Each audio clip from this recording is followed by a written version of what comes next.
स्तुति वंदन और गुरु वेद व्यास जी का पूजन करके हम कार्यक्रम का विधिवत आरंभ करेंगे। तो मैं मंचासीन अतिथियों से सभी से आग्रह करूंगा कि आप दीप प्रज्वलन कर कार्यक्रम का प्रारंभ करवाएं।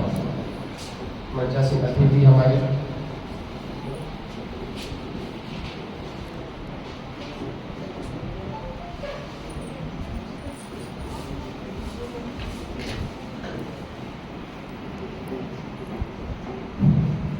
या कुंदेन्दु तुषारहार धवला या शुभ्रवस्त्रावृता या वीणावर्णण्डमण्डितकरा या श्वेतपद्मासना या ब्रह्माच्युतशङ्कर प्रभृतिभिर्देवैः सदा वन्दिता सा मां पातु सरस्वती भगवती श्रीशेषजाड्यापः शुक्लां ब्रह्मविचारसारपरमाम् आद्यां जगद्व्यापिनीं दीनापुस्तकधारिणीम् अभयदां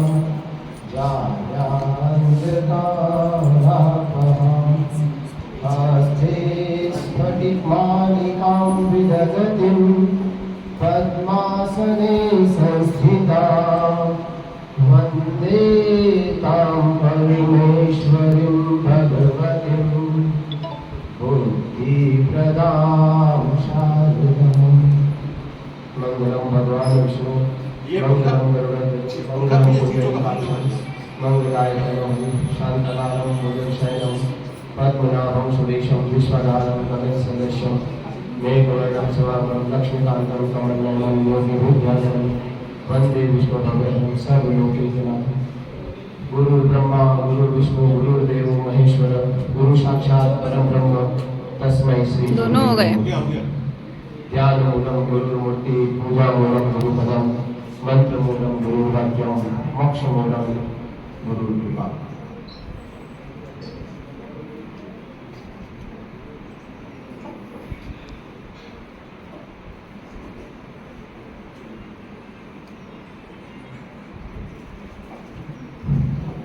सम्मानित अतिथियों के द्वारा माँ सरस्वती का दीप तिलक माल्यार्पण और दीप प्रज्वलन कर पूजन अर्चन होते हुए और गुरु वेद व्यास जी का भी आज के इस अवसर पर अतिथियों के द्वारा पूजन अर्चन।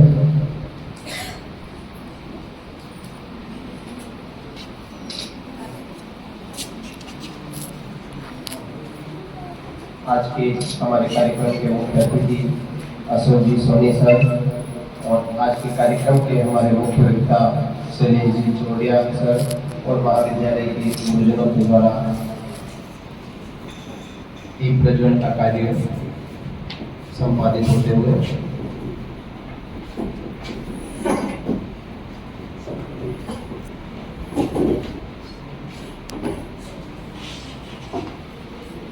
कार्यक्रम की अगली कड़ी में मैं प्राचार्य महोदय से आग्रह करूंगा कि आप हमारे कार्यक्रम के आज के कार्यक्रम के मुख्य अतिथि प्रोफेसर अशोक जी सोनी सर का तिलक माल्यार्पण और श्रीफल भेंट कर स्वागत करें।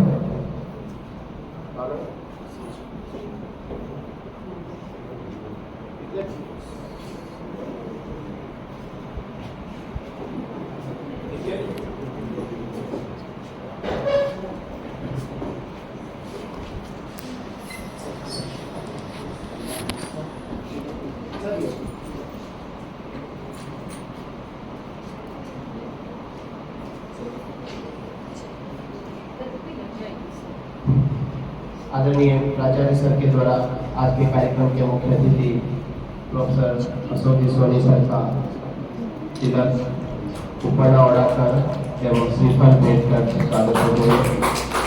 इसी कड़ी में मैं प्रोफेसर मुकेश मेहता सर से आग्रह करूंगा कि आप हमारे कार्यक्रम के आगे के मुख्य वक्ता श्री शैलेश जी चौड़िया सर का तिलक कर उपन्यास उड़ाकर और श्रीफल भेंट कर स्वागत करें।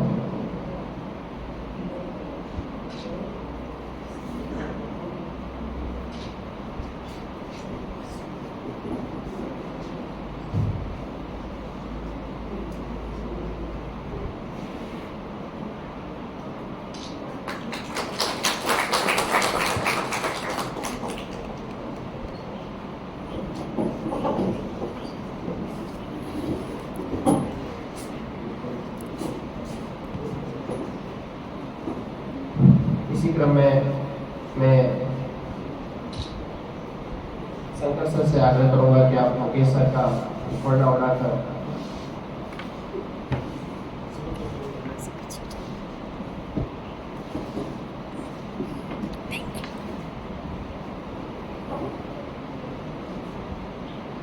कार्यक्रम की अगली कड़ी में आज हमारे बीच जो दोनों अतिथि उपस्थित है, मैं उनका संक्षिप्त परिचय, हालांकि दोनों ही अतिथि हमारे किसी परिचय के मोहताज नहीं है, दोनों ही जो है हमारे क्षेत्र की वेल नोन पर्सनालिटी हैं।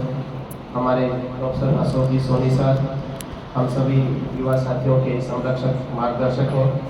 आप वर्तमान में मीरा गर्ल्स कॉलेज में प्रोफेसर इकोनॉमिक्स डिपार्टमेंट में प्रोफेसर हैं और हमारी जो अखिल भारतीय राष्ट्रीय शैक्षिक महासंघ जो हमारा संगठन है उसके वर्तमान में आपके पास प्रत्येक संयुक्त सचिव का दायित्व है। इसी क्रम में हमारे जो आज के मुख्य वक्ता जी डॉक्टर शैलेश जी चौड़िया है, वो योगा थेरेपिस्ट है और आप समत्व योग therapy and research centre Udaipur के संस्थापक हैं और आपने अष्टांग योग और हठ योग पर पिछले 20 वर्षों से अधिक समय से आप प्रशिक्षण का कार्य कर रहे हैं। आपका अयंगर योग थेरेपिस्ट और सुजोग थेरेपिस्ट में विशेषज्ञता है।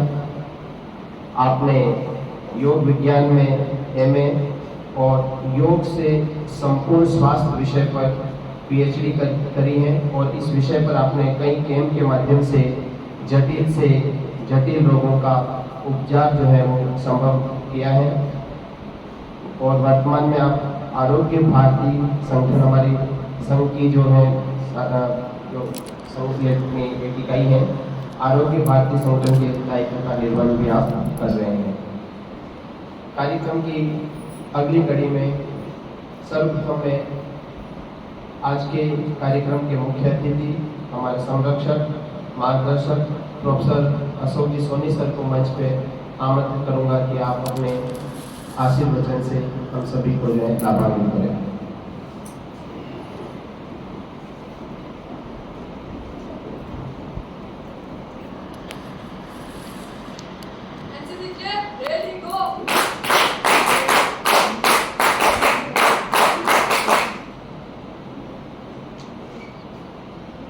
अखिल भारतीय राष्ट्रीय शैक्षिक महासंघ के इस गुरु वंदन कार्यक्रम में मुख्य वक्ता के रूप में बना रहे आदरणीय शैलेश जी चौड़िया, महाविद्यालय के कार्यवाहक प्राचार्य इकाई के अध्यक्ष नरेंद्र कुमावत जी,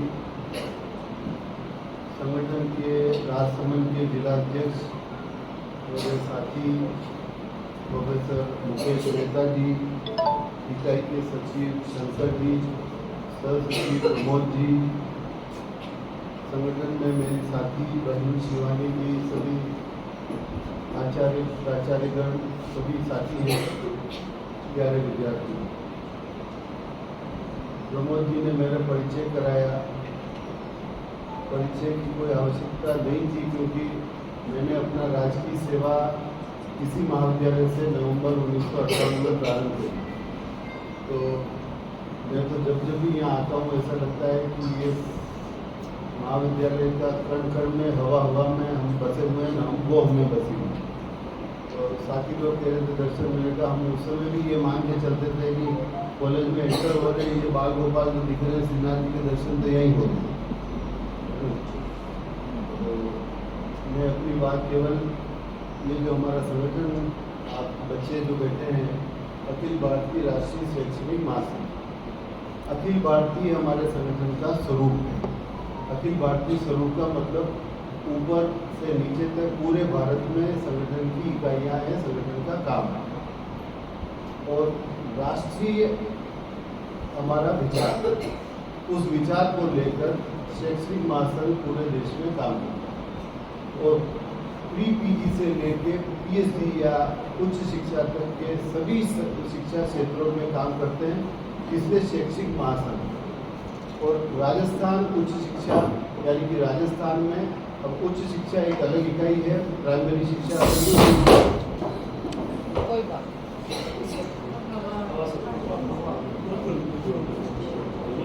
नहीं, कुछ वो रख दो, एक ये बॉटल रख दे पानी की। सर एक पानी की बॉटल रख दो।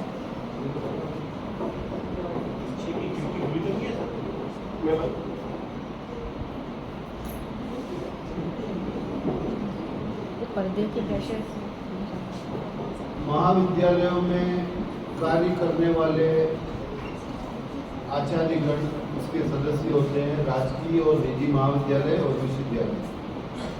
ये संगठन राजस्थान में इससे पहले रुकता राष्ट्रीय के नाम से जाना जाता है। 4 वर्ष पूर्व हमने इसको अखिल भारतीय राष्ट्रीय शैक्षणिक महासंघ राजस्थान उच्च शिक्षा, क्योंकि एक स्वरूप पूरे देश में लाने के लिए अलग अलग राज्यों में जो अलग अलग संगठनों अलग अलग नाम से चलते थे, उनको एक स्वरूप में लाने के लिए ऐसा नामकरण का परिवर्तन 3 साल पहले किया। तो अब हमारा संगठन अखिल भारतीय राष्ट्रीय शैक्षणिक महासंघ राजस्थान उच्च शिक्षा के नाम से जाना जाता है। वर्तमान में राजस्थान में लगभग राजकीय और निजी महाविद्यालय और विश्वविद्यालयों के 6000 सदस्य, जो 6000 फैकल्टी मेंबर्स हैं, वो हमारे सदस्य हैं। संगठन प्रत्येक वर्ष कुछ कार्यक्रम आयोजित करता है जो राष्ट्रीय स्तर पर हमने ले रखे हैं। सर्वप्रथम हम 1 तारीख से 15 जुलाई तक के बीच में सदस्यता करते हैं और 1 जुलाई को अधिकतम सदस्यता दिवस ऐसा मनाते हैं। तो 1 जुलाई को इस सत्र में अभी 1 जुलाई को हमने 6000 में से लगभग 4700 हमारे सदस्य राजकीय और निजी महाविद्यालयों में बन गए और अभी 6000 के आसपास का आंकड़ा 15 जुलाई तक का है। 15 जुलाई के बाद में सत्र पर्यंत सदस्यता नहीं लेते हैं, सारी सदस्यता 1 से 15 जुलाई के बीच में है। इसके बाद में हम एक पूरे प्रदेश राष्ट्रीय स्तर पर एक कार्यक्रम संगठन ने हाथ में लिया हुआ है जो गुरुवंदन महर्षि वेद व्यास की जयंती पर जो गुरु पूर्णिमा आती है, उसके साथ में उस कार्यक्रम के निमित्त भाव इसके पीछे संगठन का यह है कि विद्यार्थियों और फैकल्टी के बीच में बैठ के गुरु शिष्य परंपरा जो समय के साथ समाज और विद्यार्थी और फैकल्टी भी भूलती जा रही है, उसको उसका पुनः स्मरण कराया जाए और गुरु और शिष्य के मध्य के संबंधों को हमारे भारतीय परिप्रेक्ष्य में किस रूप में लिया जाता था, जैसे जैसे उसमें समय के साथ बदलाव आया है, तो उसको पुनः वापस पुनः उसको याद स्मरण कराने के लिए कोई एक वक्ता हम समाज जीवन से ऐसा तय करते हैं जो गुरु शिष्य परंपरा पे हमें उसके बारे में देता है। तो इस संबंध में आज हमें ये बड़ी प्रसन्नता की बात है कि आदरणीय शैलेश जी का वक्तव्य हमें सुनने को मिलेगा। गुरु और शिष्य की जो जहाँ तक बात है, तो मैं आपको केवल 1-2 बातें अपनी बता के, अपने अनुभव की बता के अपना स्थान लूँगा, क्योंकि मुख्य विषय भाई साहब रखेंगे। अभी क्या होता है, बच्चों को यूँ लगता है कि AI आ गया, ChatGPT आ गया, कुछ भी करना हो उसमें मैसेज डाल दो, आपको जो चाहिए उसमें मेटेरियल मिल जाएगा, नोट्स मिल जाएगा, टीचर की क्या जरूरत है। लेकिन टीचर की जरूरत क्या है और एक टीचर को भी शिष्य की, विद्यार्थी की क्या आवश्यकता है, ये जब आप पढ़ाई करके समाज जीवन में जाएंगे या हम भी जब यहाँ से महाविद्यालय से निकल के समाज जीवन में जाएंगे, तब हमें पता चलता है कि हमारे शिष्य की क्या आवश्यकता है और विद्यार्थी को भी तब पता चलता है। मैं इस महाविद्यालय में नवंबर 1998 में मैंने ज्वाइन किया और लगभग 2014 तक 16 साल तक मैंने इस महाविद्यालय में पढ़ाया। 2012 में मेरा यहाँ से जून 2012 में यहाँ से स्थानांतरण हुआ था कुशलगढ़। तो जुलाई में मैंने कुशलगढ़ ज्वाइन किया और कुशलगढ़ 2012 में ऐसी स्थिति थी कि उदयपुर से मैं कार लेके अकेला जाता था और लगभग 5 घंटे तो बांसवाड़ा जाने के लगते थे, 4 लेन बन रहा था इसलिए। और वहाँ से 55 किलोमीटर कुशलगढ़ है, और कुशलगढ़ आप नक्शे में देखेंगे तो पूरे राजस्थान का अंतिम छोर है, जहाँ और कोना है, जहाँ पे एक तरफ मध्य प्रदेश है, एक तरफ गुजरात, वहाँ पर कुशलगढ़ है। और बहुत छोटा कस्बा है नाथद्वारा, तो उससे बहुत बेहतर स्थिति में है। 2012 में भी उससे बेहतर स्थिति में था। एक मार्केट है जिसमें आप घूमो तो पूरा बाजार देखने लग जाता है कि ये नया व्यक्ति आया कोई कुशलगढ़, उसमें ये स्थिति है। तो मैं जब वहाँ 1-2 दिन रुका लॉज में, एक ही लॉज थी बस स्टैंड पे, और अब हमारे तो ये आदत ही नहीं है, शाम को घूमने निकलते तो लोग ढूंढते कि वो नया आदमी आता, इतनी छोटी जगह, और 7 बजे बाजार में सन्नाटा। और अब जाओ आप कहाँ जाओ, विद्यार्थी कोई परिचित नहीं। कॉलेज में पता किया तो अर्थशास्त्र में साहब विद्यार्थी नहीं है, first year, second year, third year तीनों में मिला के कोई 12 विद्यार्थी थे। तो मैंने संपर्क करके उनको पता करके उनके घरों पे जाके बुलाया, तो 5-7 बच्चे आए, एक बच्ची भी आई, 2-3 लड़के आए। उनको क्लास के बारे में कहा कि सर इतने सालों में यहाँ कोई, क्योंकि बच्चे नहीं थे तो क्लास होती नहीं थी। मैंने कहा नहीं क्लास होगी, कल से आ जाना। 1-2 दिन बाद में एक छात्रा जो बराबर क्लास में आती थी, उसकी माता साथ में आई, और वो आके मेरे सामने खड़ी होगी। मैंने कहा बताइए। तो फिर सर आप नाथद्वारा से हो? मैंने कहा ये अचानक ये प्रश्न आप कहाँ से लाए? के लिए ये बच्ची मेरी एक तो कह रही थी रोज की कॉलेज जाना है, और इकोनॉमिक्स में कोई सर आए हैं और वो ऐसे हैं, मेरा जो फिजिकल स्ट्रक्चर था वो उसने बच्ची ने अपने बता दिया। तो वो छात्रा हमारे कुशलगढ़ की थी, वहाँ ब्याही हुई थी, तो वो खास तौर से मिलने के लिए आई कि सर आपने वहाँ मेरे को पढ़ाया हुआ था, मैं अर्थशास्त्र नहीं था लेकिन मैं आपको जानती हूँ, तो आप घर आइए। मैंने कहा ठीक है। उसके बाद में आप देखिए 2-4 दिन में घूमा बाजारों में, तो उस छोटे से कस्बे में किराना की दुकान होती है, और उसी किराना की दुकानों पे 2-4 दुकानें। कभी कुछ सामग्री लेने के लिए रुका एक जगह, तो वो कहे सर आप नए आए हो, तो आपको मकान मिल गया? तो कोई दिक्कत तो नहीं है? 1-2 दिन बाद फिर किसी और दुकान के बाहर से निकलना था, उसने आवाज़ लगाया सर आप नए आए हो, आपको मकान मिल गया? मैंने कहा ये मेरे मकान की सारी एक ही चिंता क्यों कर रहे हैं लोग? या तो ये कि इनको है कि कोई किराए का अच्छा मकान दे दे इसको। एक जगह को मैंने पूछा, मैंने कहा तू मेरे को जानता नहीं भाई, तू क्या कैसे पूछ रहा है? तो सर नहीं हमारे पास फोन आ गया। किसका आया? कि वो एयरटेल या वोडाफोन का जो हमारा जिले का जो वो है डिस्ट्रीब्यूटर, उसका फ़ोन आ गया था कि मेरे गुरुजी आए हैं कुशलगढ़ में और उनको मकान ढूंढ रहे हैं, तो उनको मदद करूँ। तो वहाँ जितने एयरटेल के वो जो बेचने वाले थे उस समय तो रिचार्ज उसको बेचते थे, वो अपने हुकुम सिंह नाम का विद्यार्थी था हमारे यहाँ पे, तो वो उस समय बांसवाड़ा का जिले का डिस्ट्रीब्यूटर था, उसने अपना काम ले रखा था। उसने मुझे नहीं बताया, लेकिन कुशलगढ़ में जितने उसके जो डिस्ट्रीब्यूटर थे उन सबको कह दिया कि सर आए हैं और उनको कुछ मदद हो तो करनी। तो फिर मैंने उसको फ़ोन किया, मैंने कहा भाई कि सर मैं आ रहा हूँ आपसे मिलने। मेरे को मुझे बताया नहीं कि नहीं, यहाँ सारे लोग मेरे को ढूंढते आ रहे हैं कि नहीं सर मैंने सबको कह दिया था। तो मैं आपको ये बात इसलिए बताई कि विद्यार्थी जब हम पढ़ते हैं, यहाँ पढ़ाते हैं, तब हमें नहीं लगता है कि ये शिष्य आगे जाके क्या करेंगे। अभी 98 में मैंने ज्वाइन किया, उसके बाद 99 के सत्र से जो विद्यार्थी मेरे यहाँ से पढ़ के गए, यूजी किया, पीजी किया, आपको आश्चर्य होगा या नहीं होगा, वो अभी तक निरंतर संपर्क में हैं। अभी भी वो महीने में 1-2 बार फ़ोन करते हैं, उदयपुर आते हैं तो मिलते हैं, गुरु पूर्णिमा पे भी आके मिलते हैं। उसमें से मेरे विद्यार्थी आशुतोष या बैठा है, 1-2 और है, कॉलेज में अभी स्कूल लेक्चरर है, एक RS निकल के वहाँ पे अभी उदयपुर में ही है। तो ये सब जब मिलते हैं तो याद करते बच्चे। तो मैं आपको सिर्फ ये बताना चाह रहा था कि टीचरों को भी लगता है क्या है, पढ़ा के चले गए। ये विद्यार्थी अभी हो सकता है कभी आपके सामने कुछ छोटी मोटी बदमाशी भी कर जाए, कुछ आपका कहना नहीं माने, लेकिन यहाँ से जाने के बाद में समाज जीवन में जब मिलेंगे, आप देखिए कई पे मिल जाते हैं यहाँ के बच्चे। कोई पुलिस में चले गए, अपने यहाँ के NCC करके पुलिस में पहुँच गए, कई में 4 बजे में उधर वो अपना शिव जी का मंदिर है ना, वो विश्वासर कुंभलगढ़ के आगे ऊपर पहाड़ी पर परशुराम महादेव गया, बहुत भयंकर भीड़ पड़ रही थी। अचानक से एक वाला वो पुलिस वाला आया, गुरुजी में क्या है, अरे सर आपने नादान पढ़ाया हुआ, तो चलो आपको आगे से दर्शन करेंगे। उस समय लगता है कि हमने कुछ शिक्षण कराया। इसी तरह से विद्यार्थियों को भी निश्चित रूप से मुझे लगता है कि जब आप समाज जीवन में जाएंगे यहाँ से पढ़ के, बाद में जब आपको करियर की गाइडेंस चाहिए, पारिवारिक कई गाइडेंस चाहिए, तो सबसे पहले याद आपका टीचर ही आता। तो ये स्मरण अभी भाई साहब अपने वक्तव्य में और बताएंगे। मैंने अपने संगठन का परिचय दिया, तो संगठन में इस विषय को लेके प्रत्येक साल ये कार्यक्रम प्रत्येक इकाई पे हम करते हैं। हमारे साथी फैकल्टी भी बैठती है, बच्चे भी बैठते हैं और उनके बीच में ये बात रखते हैं कि गुरु शिष्य परंपरा को भूलना नहीं है, इसके महत्व को बराबर याद रखना है। स्थानीय इकाई ने मुझे याद किया, इसके लिए बहुत बहुत आभार, धन्यवाद।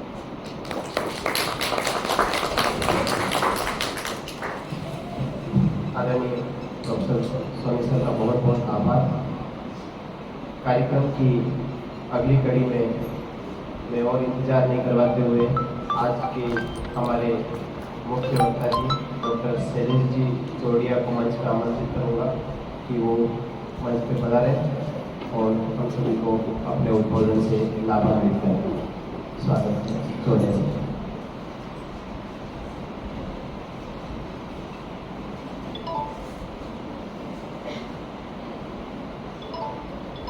माननीय अशोक जी साहब ने भूमिका पहले ही बना ही दी है, फिर भी मतलब विराजित मंचस्थ अतिथिगण आचार्य महोदय जोगी क्योंकि कोई भी काम जब शुरू करते हैं, कोई बात जब शुरू करते हैं, तो जो संबोधित करने वाली इकाई होती है और जो संबोधन लेने वाली इकाई है, उसके बीच में अगर एक आयु का एक बड़ा अंतर होता है तो विचार करके बोलना पड़ता है। तो मैं उसी विचार की ओर विचार करते हुए उन सब चीज़ों को ध्यान में रखते हुए, क्योंकि आप ही में से और हमें पढ़ा करके और आज यहाँ पर बोलने का एक शुभ अवसर तो संगठन के माध्यम से मिला, लेकिन आप सभी के माध्यम से भी मिला है। एक आप लोगों ने सुना होगा एक व्यक्ति के बारे में, मैं नाम की चर्चा बाद में करूँगा, एक बार उनका एक स्मरण हम सब करते हैं, वहीं से शुरू करते हैं। तो गुरु और शिष्य की परंपरा के बारे में चर्चा हो रही है, तो एक बहुत बड़ा उदाहरण दुनिया के सामने एक स्थापित हुआ। उदाहरण ऐसा था कि एक छोटा सा बालक कक्षा के अंदर बच्चों के बीच में ही, जैसे क्लास में सारे बच्चों, तो उन्हीं बच्चों में से एक बच्चा ऐसा इस प्रकार का निर्माण हो जाता है कि वो भारत का नाम दुनिया के अंदर रोशन करता है। और रोशन कैसे करता है, एक बार क्लास चल रही होती है और चलती हुई क्लास के अंदर शिक्षक एक दिन विषय लेते लेते एक बात कहते हैं कि अंधविश्वास की तरफ ध्यान नहीं देना चाहिए। पुस्तक में से एक पाठ्यक्रम में से एक चैप्टर था, अंधविश्वास की तरफ ध्यान नहीं देना चाहिए, और ये भूत प्रेत और ये कोई होते नहीं है संसार में। इतनी सी बात क्लास में आप सब जानते हैं, हमेशा इतने वर्षों से पढ़ा है, सब बच्चे उस क्लास में हैं, लेकिन एक बच्चा उस क्लास में वो है जिसके मन में वो घर कर गई। अब ये घटना आगे जाकर के प्रतिपादित कहाँ होती है, ये सारे विद्यार्थी जब हाफ टाइम होता है, पास में वहाँ पर एक गार्डन होता है, वहाँ पर गार्डन में एक आम का पेड़ होता है, उस आम के पेड़ से आम तोड़ते हैं और खाते हैं। ये बात वहाँ का एक उस गार्डन को संभालने वाला एक चौकीदार था। उस चौकीदार को सोचती है कि यार ये बच्चों को डराना पड़ेगा, ये बच्चे गड़बड़ कर रहे हैं, अगर इस तरीके से आम तोड़ेंगे, फल फूल तोड़ेंगे तो ये सारा खत्म हो जाएगा। तो इनको बच्चों को डराने के लिए वो एक बात चलाता है स्कूल के अंदर कि वहाँ पर एक आम का पेड़ है और उस पेड़ के ऊपर अंदर एक भूत रहता है। ये बात सुनते ही वो कक्षा में जितने विद्यार्थी थे वो सब डरने लगते हैं। एक दिन उसमें से एक विद्यार्थी बोलता है, लो चलो आम खा के आते हैं। तो नहीं, चौकीदार जी ने कहा वहाँ पर भूत रहता है। अब ये सब विद्यार्थी डरते हैं कि जब वहाँ भूत रहता है तो जाएंगे कैसे, नहीं जा सकते। लेकिन इसके मन में वो गुरु ने एक बात कही थी क्लास में, तो कही थी कि अंधविश्वास पर भरोसा नहीं करना और भूत वगैरह दुनिया में कुछ होता नहीं। अब ये बालक वहाँ जाता है, उस पेड़ पर लटकता है, उसको डाली को हिलाता है, ऊंचा नीचा करता है, सब कुछ करने के बाद चौकीदार आता है और कहता है तेरे को डर नहीं लगता है जब इस पर भूत है? मैंने कहा पिछली बार भी तुमको कि इसके अंदर भूत है, तो भी आकर के तू उसको डाली को तोड़ रहा है, उसमें से फल तोड़ रहा है। तो वो कहता है कि अगर भूत है तो एक काम करते हैं, आप भी यहीं रुको, मैं भी रुकता हूँ, अपन दोनों भूत से आज मिल ही लेते हैं। ये घटना, एक छोटी सी घटना के माध्यम से एक व्यक्ति तैयार होता है। दुनिया में ऐसे बिरले व्यक्ति हुए जिनकी तस्वीरों पर माल्यार्पण होता है और जिनको आने वाली पीढ़ियां याद करती है, उनको जो तैयार करते हैं वही गुरु। बिना गुरु की शरण से वो तैयार नहीं हो सकता।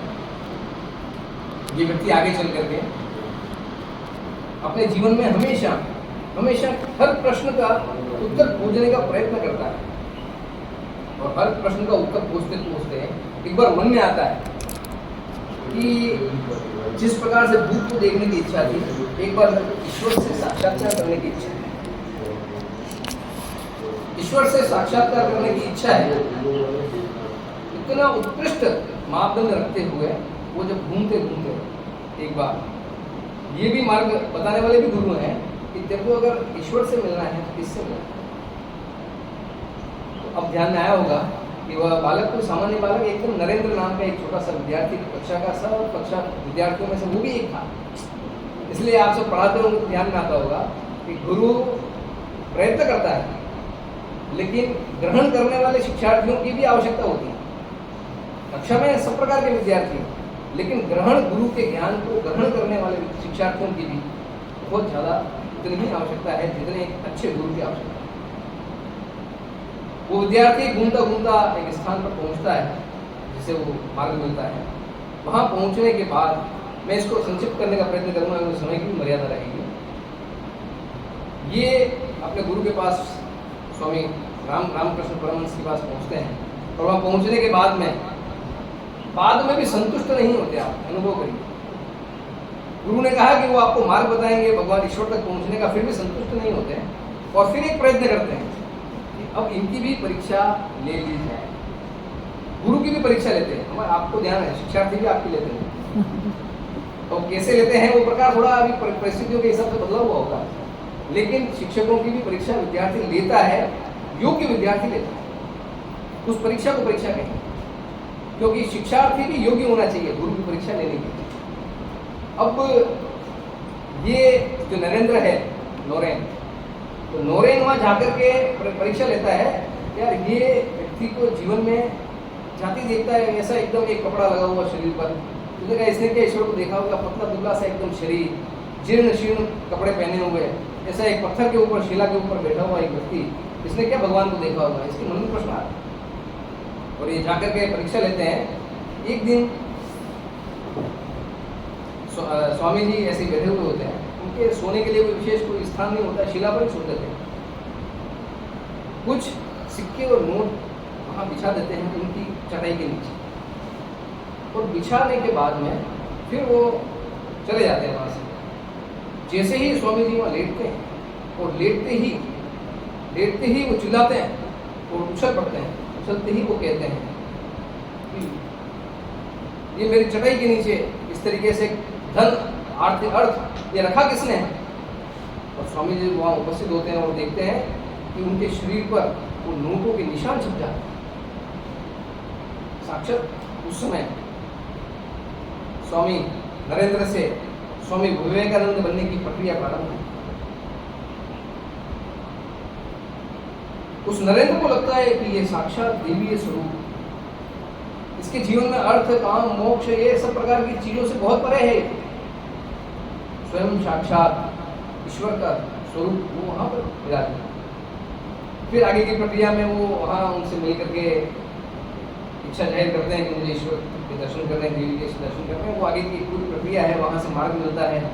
और वही नरेंद्र जब शिकागो धर्म सम्मेलन में खड़ा होता है, वो भी बड़ी मुश्किल से होता है, अवसर नहीं मिलता। अवसर इसलिए नहीं मिलता है, उसको, क्योंकि वहाँ पर जा करके लोगों का ये कहना होता है, वहाँ के योजनाकार कार्यक्रम के संचालकों को ये कहना होता है कि आप जिस देश से आए हो वो गुलाम देश, इसलिए गुलाम देश का व्यक्ति धर्म सम्मेलन में आकर के मार्गदर्शन करने का प्रयत्न करे तो क्या मार्गदर्शन कराएगा। तब स्वामी जी कहते हैं कि मुझे अधिक समय की आवश्यकता नहीं है, थोड़ा सा समय दीजिए, और अपनी संस्कृति का परिचय वो देते हैं जो प्रारंभ करते हैं। My dear American brothers and sisters, जैसे ही वो ये बात बोलते हैं, आपने सुना है सब, बहुत ज़्यादा मैं इसको रिपीट नहीं करूँगा, लेकिन उसके बाद में वहाँ से धर्म की स्थापना। अब ये केवल नरेंद्र से स्वामी विवेकानंद बन गया ऐसा नहीं है, विद्यार्थियों के लिए इसमें एक बहुत बड़ा संदेश है। यह जो नरेंद्र जब गुरु के पास पहुंचता है और गुरु के परीक्षा लेने के बाद में वो अपना आत्मसमर्पण गुरु के प्रति करता है, उसके बाद में गुरु क्या करते हैं, केवल सिर पर हाथ रखते हैं। ट्रांसफॉर्मेशन ऑफ एनर्जी वो जिस तरीके से शिफ्ट होती है, वो विवेकानंद के शरीर में, नरेंद्र के शरीर में शिफ्ट होते ही वो नरेंद्र से स्वामी विवेकानंद बन गए। इसलिए हाथ में भी वही प्रभाव जादू है। अगर साधना का स्तर बहुत ऊंचा है तो गुरुजनों की साधना से एक शिष्य विवेकानंद बन सकता है, ये प्रमाणित होता है। केवल इतना ही नहीं तो अनेकों अनेक उदाहरण देश के अंदर है। इसलिए कहा है गुरु, इसीलिए कहा है गुरुर ब्रह्मा गुरुर विष्णु गुरुर देवो महेश्वरा गुरु साक्षात परम ब्रह्म तस्मै श्री गुरुवे नमः।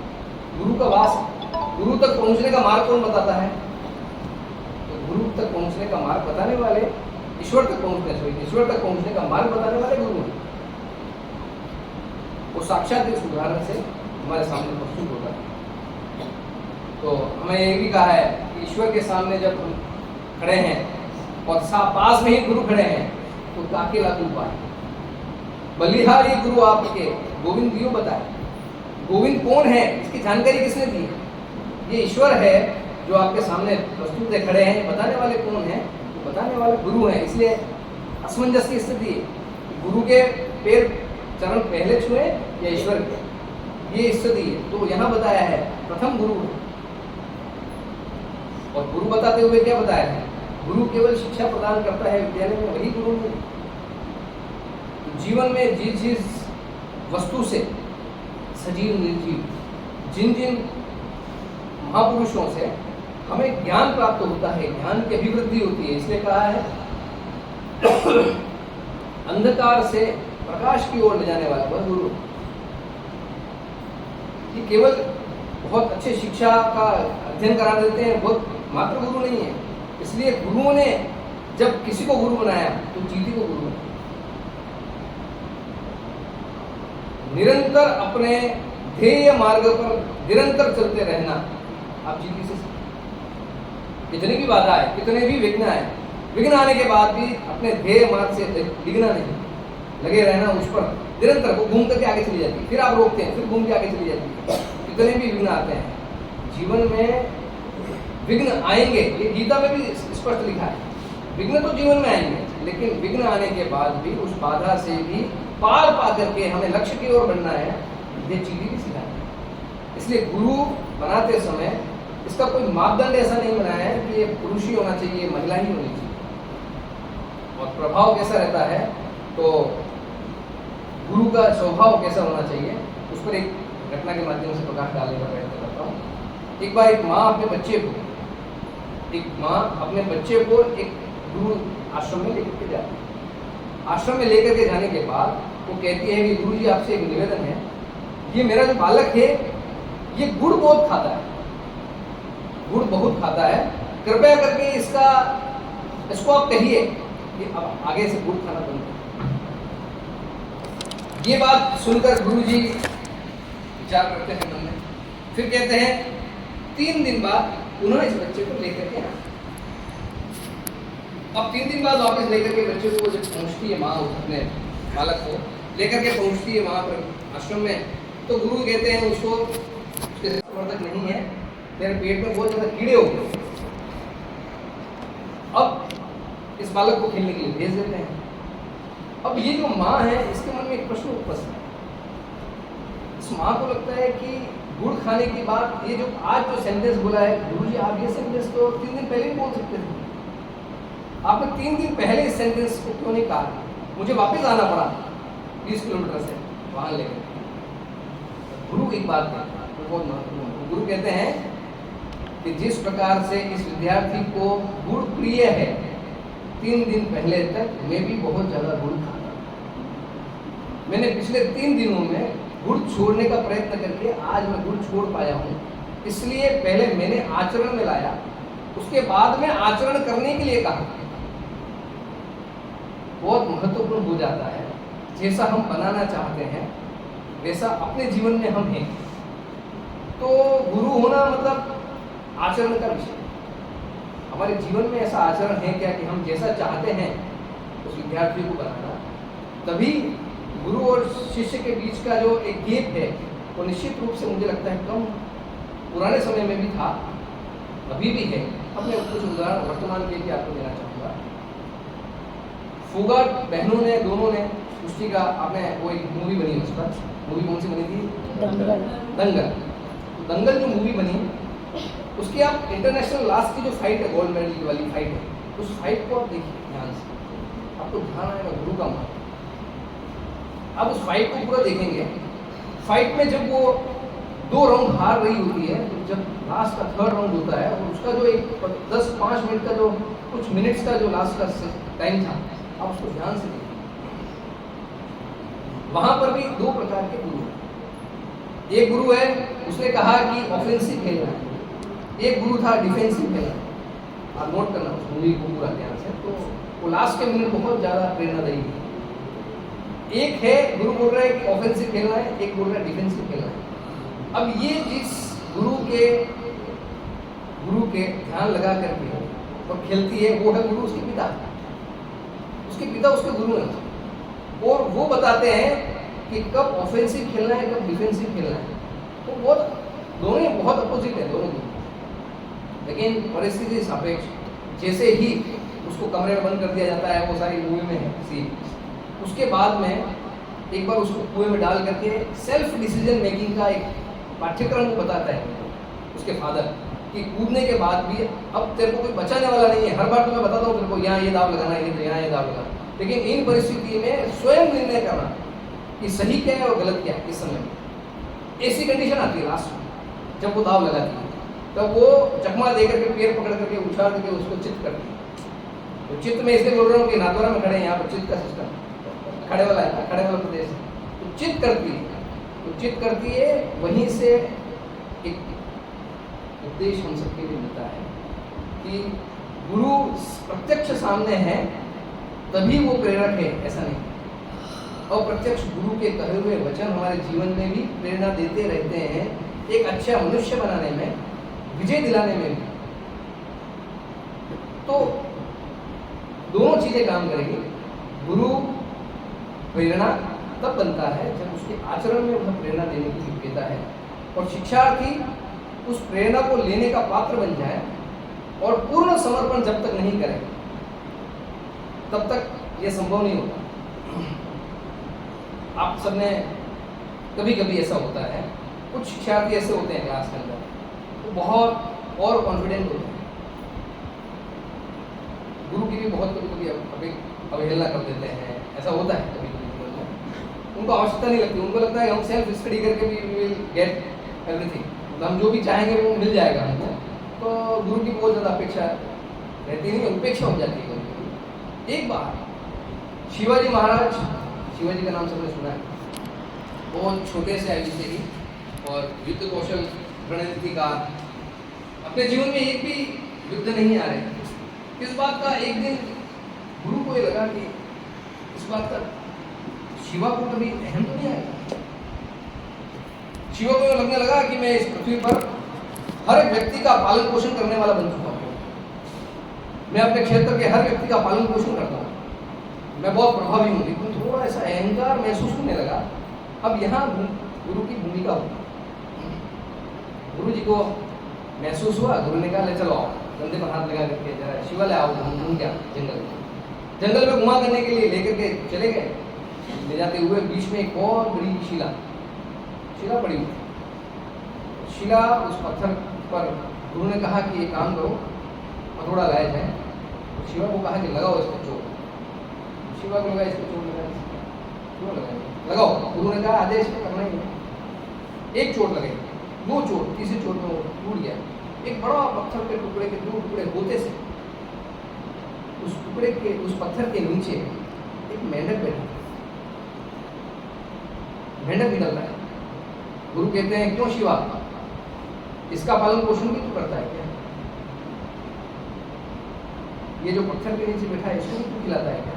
इसकी भी रक्षा तो करता है? जैसे ही ये बात कहते हैं तो गुरु इंगित जो होता है, वो जो परिवर्तन आता है शिवा के जीवन में, बहुत बड़ा परिवर्तन आता है वहां से। ये जो अहंकार, अहम, मैं ही सब कुछ हूँ, मैं बहुत बड़ा हूँ, ये अहंकार टूटता है शिवा। ऐसे ही कोई शिवा नहीं बन जाता। बाद में आगे जाकर के हिंदू पद पातशाही की स्थापना करने वाला वो भी है। मुगलों को देश से विहीन कर दूंगा और यहाँ के युवाओं को एक अच्छा मार्गदर्शन देने वाली, ऐसे कई सारे किस्से कहानी उनके जीवन से जुड़े हुए हैं। तो ऐसे बनते कब हैं? मैं इसीलिए लगभग सारी बातों में मैं निवेदन करना चाहूँगा, शिक्षकों की भूमिका अहम है, लेकिन उससे एक कदम आगे विद्यार्थी भी उन गुरुओं की पहचान करके, स्वामी विवेकानंद ने जिस तरीके से पहचान की और पहचान करके उनके मार्गदर्शन में अगर आगे बढ़ते हैं तभी सफलता मिलती है। एक पिछली बार लास्ट टाइम ओलंपिक का प्रोग्राम, वो एक गेम देख रहा था बैडमिंटन का, उसमें पीवी सिंधु का लास्ट मैच था। पीवी सिंधु का लास्ट मैच आप देखिए उसको एक बार ध्यान से। जब वो लास्ट गोल्ड मेडल वाला जो सीन है आप उसको देखेंगे, पीवी सिंधु जब खेल रही है तो लास्ट के उसका जो लास्ट ग्रुप था, उस लास्ट ग्रुप में जब खेलते हुए आप नोट करेंगे, ध्यान से देखेंगे तो पीवी सिंधु नहीं खेल रही होती, उसके गुरु खेल रहे होते। अब वो ध्यान से अनुभव करना है। मैंने उस मैच को पूरा देखा, इसलिए मैं उसको बहुत व्यवहारिक जो मैंने देखा है वो बता रहा हूँ। हमेशा वो जो गेम का जो एकदम टर्निंग पॉइंट था, उसमें वहाँ गुरु खेल रहे थे उसके, वो जो बाहर गुरु बैठ करके देख रहे थे, उनकी ऊर्जा इधर पीवी सिंधु के अंदर वर्क कर रही थी। ऐसे अनेकों उदाहरण। खेलता शिक्षार्थी है, करता शिक्षार्थी है, लेकिन शिक्षार्थी को ध्यान देना चाहिए कि ये शिक्षकों की कृपा के बिना आप बड़ी फाइट नहीं कर सकते। और इसके साथ 1-2 चीजें और हैं। अब केवल शिक्षा के क्षेत्र में ही गुरु का प्रभाव है क्या? तो एक व्यक्ति निर्माण में गुरु का सबसे बड़ी प्रमुख भूमिका है। जिस प्रकार से स्वामी विवेकानंद बनाने में, शिवाजी बनाने में अनेकों अनेक उदाहरण हैं, चाहे राम के जीवन में रहे हो, लव कुश के जीवन में रहे हो, सभी के जीवन में गुरु की एक प्रभाव क्या है? वो प्रभाव यह है कि दैनिक जीवन में सुसंस्कारों से पोषित होकर के एक अच्छा व्यक्ति निर्माण हो, जो राष्ट्र के बारे में सोचे, जो समाज के बारे में सोचे। क्योंकि अपनी जो भारतीय संस्कृति, मूल संस्कृति है, वो क्या कहती है? अपने कल्याण की बात नहीं करती, वो दूसरे के कल्याण की बात करने वाली संस्कृति। जब हम दूसरों का कल्याण करने का सोचेंगे तो हमारा स्वयं का कल्याण स्वाभाविक ही उसके अंदर नहीं होगा। इसलिए ऐसा व्यक्ति निर्माण हम इस महाविद्यालय के माध्यम से करते ही हैं। लेकिन चूंकि आज विषय प्रतिपादन का अवसर है, इसलिए मेरा एक इस विषय पर जरूर निवेदन है कि हम पढ़ाई के साथ साथ में क्या इस प्रकार के व्यक्तियों का निर्माण अपने शिक्षा के साथ साथ एक व्यवहारिक ज्ञान, चारित्र, दर्शन और एक साहस हम अपने विद्यार्थी में भर सकते हैं क्या?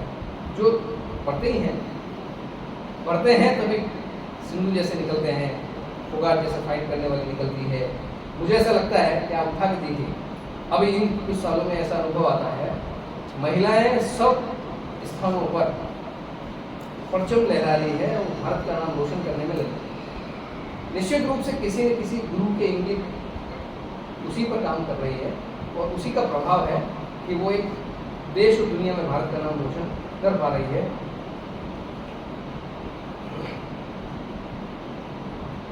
एक दो बातें कहकर मैं लगभग अपना विषय पूरा करूंगा, क्योंकि समय भी हो जाएगा। कभी कभी विद्यार्थियों को एक विषय लगता होगा कि कुछ गुरु ऐसे होते हैं, गुरुजन ऐसे होते हैं जो बार बार हमें टॉर्च करते हैं, परेशान करते हैं। ऐसा महसूस होता होगा शिक्षार्थियों को, कभी आप व्यक्तिगत पूछेंगे तो ऐसा महसूस हो सकता है, और कुछ स्वभावगत भी हो सकता है शिक्षकों के। लेकिन एक दोहा इसके लिए उच्चतम दोहा कहा गया है।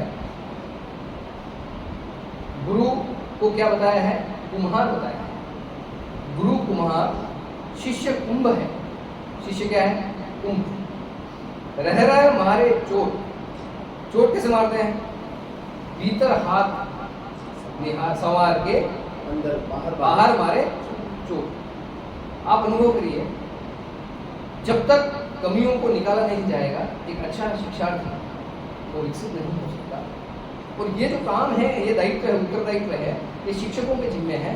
लेकिन महत्वपूर्ण हो जाता है, घड़ा बनाने वाला अगर अंदर हाथ नहीं रखे और केवल ऊपर से चोट मारता है लगातार, तो अनुभव करिए कि वो घड़ा शेप ले सकता है क्या? क्या हो जाएगा? एक जगह से अंदर हो जाएगा, एक जगह से बाहर हो जाएगा, और हो सकता है वो ब्रेक हो जाएगा, वहां से क्रैक हो जाएगा।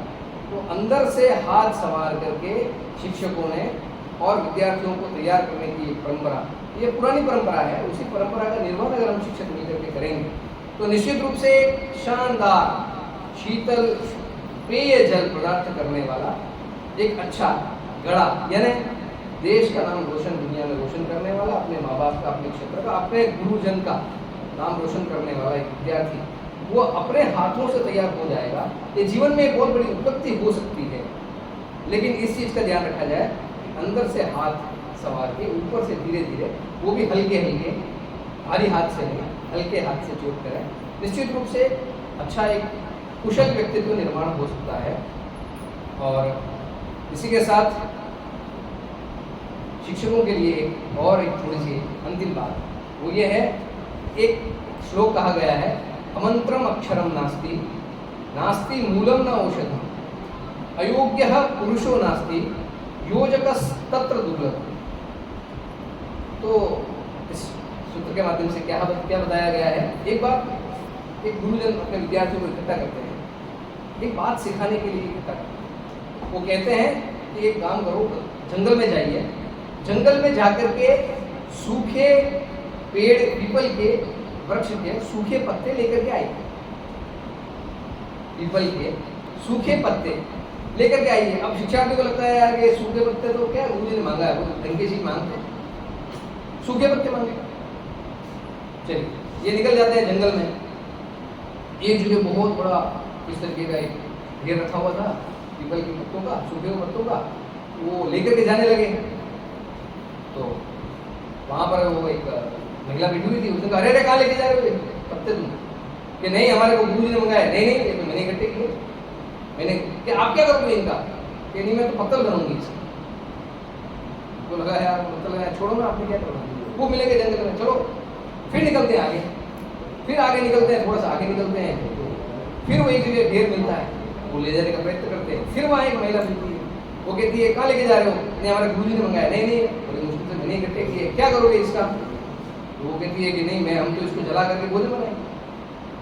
चलो कोई बात नहीं। इसे घूमते घूमते अन्य अन्य प्रकार के स्थानों पर जाकर के उसके लाभों का पता, जब उनको पता लगता है, वो घूम करके गुरु जी के पास आते हैं। गुरु जी के पास आते हैं और कहते हैं कि गुरु जी आज तो पत्ते मिलेंगे। अब इनको झाँकते समय लगा कि सूखे पत्ते क्या, कौन सी बड़ी बात, कौन सा ऐसा बहुत बड़ी चीज मांग ली गुरु जी, ला करके दे देंगे। अब वो लड़के को मुंह लेकर गुरु जी के पास पहुंचते हैं। तब गुरु जी के पास ये अमंत्रम अक्षरम नास्ति, कोई ऐसा अक्षर नहीं है जिसका मंत्र नहीं बन सकता। अमंत्रम अक्षरम नास्ति, नास्ति मूलम न औषधम, ऐसा कोई भी जड़ी बूटी नहीं है जो योग्य नहीं है, या सूखा पत्ता नहीं है जो योग्य नहीं है, उपयोगी नहीं है। अयोग्य पुरुषो नास्ति, एक भी विद्यार्थी हमारी कक्षा का वो अयोग्य नहीं है। अयोग्य पुरुषो नास्ति, योजकस्तत्र दुर्लभ, गुरु की दिशा, गुरु को दिशा होनी चाहिए जीवन के किस क्षेत्र में ये मेरा विद्यार्थी आगे बढ़ सकता है। सब साइंस लेकर के सब इंजीनियरिंग ही करेंगे क्या, या सब सीए ही बनेंगे क्या? एक साधारण जीवन शबरी जैसा जीवन भी व्यक्ति जी करके ईश्वर को प्राप्त कर सकता है। ये दिशा गुरु के मन में भी होनी चाहिए कि अमंत्रम अक्षरम नास्ति नास्ति मूलम न औषध।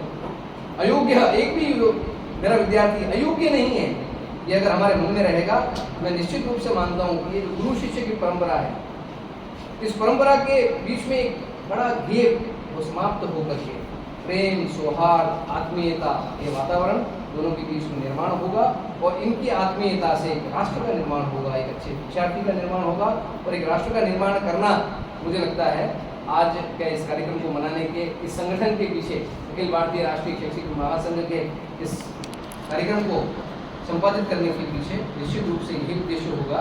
तो आज इतना ही निवेदन करते हुए मैं अपनी वाणी को विराम देता हूँ और आप सभी ने मुझे सुना और सहन किया, यूँ बोलते हैं। तो बहुत देर हो गई, लंबा समय भी हो गया और थोड़ा सुस्ती का भी समय होता है, उसमें भी आप लोगों ने कुछ ने आंखें बंद करके ध्यान लगा करके, कुछ ने आंखें खोल करके मैं मुझे पूरा सुना है निश्चित रूप से। और आप सभी के जीवन में की मंगल कामना करते हुए, शिक्षार्थियों और शिक्षकों के सभी के जीवन की मंगल कामना करते हुए और संगठन के अधिकारियों का भी धन्यवाद ज्ञापित करता हूँ। प्राचार्य महोदय, आपका भी बहुत बहुत धन्यवाद। Thank you.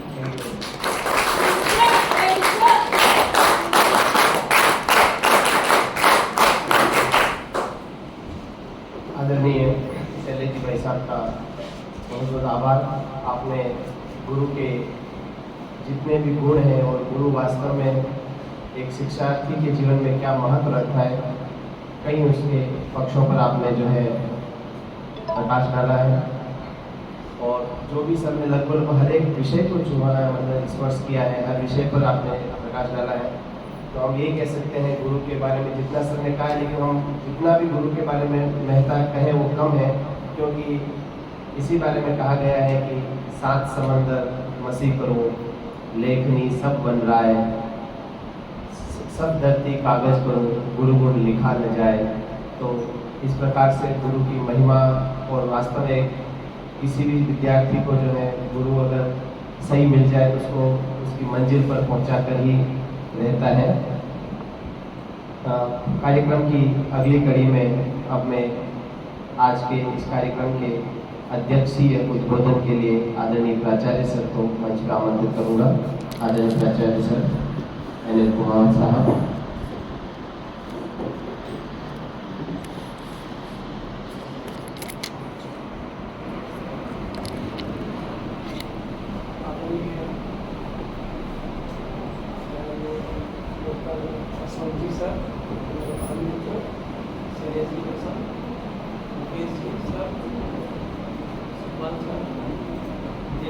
समस्त विभाग सदस्यों, ये जो गुरु वंदन कार्यक्रम है ये अपने देश में प्राचीन काल से चला आ रहा है। गुरु शिष्य की परंपरा ऋषि मुनियों के ज़माने से चल रही है और आज के परिप्रेक्ष्य में थोड़ा सा इसका बदल गया है।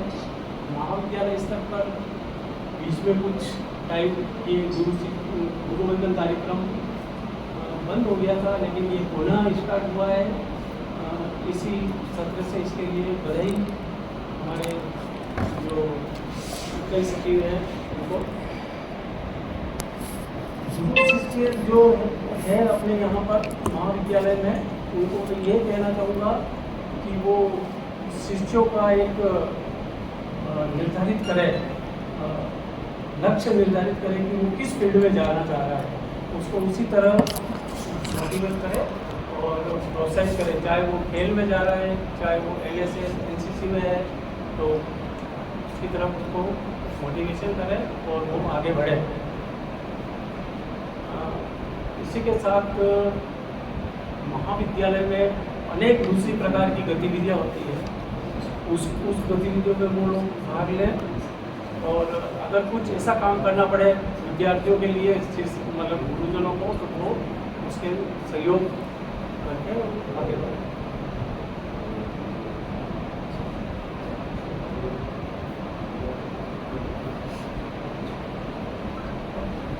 ठीक है।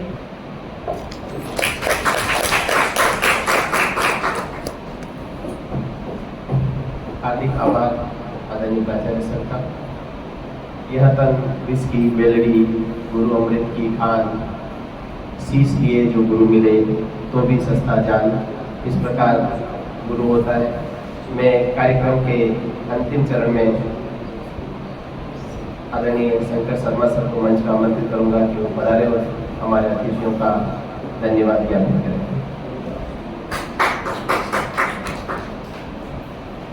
शास्त्री को नमन, श्री व्यास जी को नमन। अखिल भारतीय राष्ट्रीय शैक्षिक महासंघ के बैनर तले आयोजित गुरुवंदन कार्यक्रम की मुख्य अतिथि हमारे छोटी भाई साहब, मुख्य वक्ता चौड़िया जी, आचार्य महोदय, पेशी सर, सभी संकाय सदस्य को प्यारे मार्ग। आज आपने गुरु की महिमा के बारे में इतना सुना, संभवतया सारा कुछ हम जानते हैं, और जब हम इस प्रकार के कार्यक्रमों में ये सारी बातें सुनते हैं तो उनमें ऊर्जा का संचार होता है और कहीं ना कहीं हम कुछ नया करने को प्रेरित होते हैं। तो निसंदेह आज जो गुरुकुल हमें मिला है उससे हम प्रेरित हुए होंगे। मैं सिर्फ एक बात कहना चाहूँगा, वैसे भी समय बहुत हो गया है, चौधरी भाई साहब को भी जाना है कि सर्वपल्ली राधाकृष्णन ने कहा है कि एक डॉक्टर की गलती होती है, वो कब्रिस्तान में दफन हो जाती है, एक इंजीनियर की गलती दीवार में दफन हो जाती है, पर एक शिक्षक की जो गलती होती है वो पूरे समाज में प्रतिबिंबित होती है। शिक्षक अपना महत्व समझे और जो विद्यार्थी है शिक्षक के प्रति अपना दायित्व समझे। इसी आशा के साथ इस कार्यक्रम की समाप्ति की घोषणा, और आप सभी का बहुत बहुत आभार कि आपने अपना अमूल्य समय यहाँ पर दिया।